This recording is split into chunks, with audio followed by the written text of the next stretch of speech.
হ্যাঁ, এটা তো আমার বিয়ের গয়না, বাবা দিয়েছিল বিয়ের সময়। আমার ননদেরটা এত ভারী না, হালকা। আমার সময় কিছুটা কম ছিল না।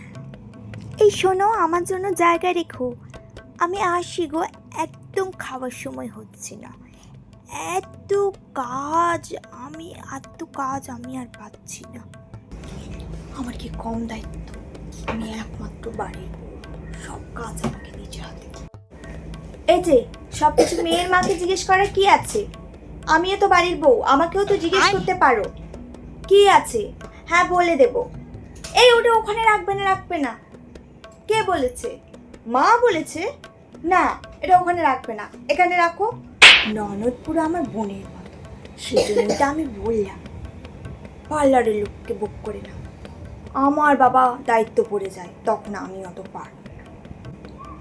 হ্যাঁ, আমাকে যে সাজিয়েছিল তাকেই ডেকেছে।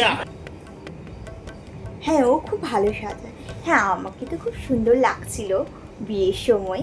হ্যাঁ, তো ওকে একটু কম লেগেছে, কি করা যাবে বলো তো। আমার আবার কোনো হিংসে নেই। আচ্ছা, আরে বহুদিন ধরে ছেলেটার সাথে লট ঘটছিল, একটা ছেলের সাথে। তারপর ছেলেটা নাকি চাকরি বাকরি কিছু পায়নি, তারপর মাধ্যমিকে না উচ্চ মাধ্যমিকে ফেল করেছে। তো তখন আবার এই আরেকটা ছেলেকে দেখতে পেয়েছে, বিদেশে চাকরি বাকরি করে, তার গলায় টুক করে ছেলে পড়েছে। মেয়েকা, আমার আবার কোনো হিংসে নেই, আমার বস।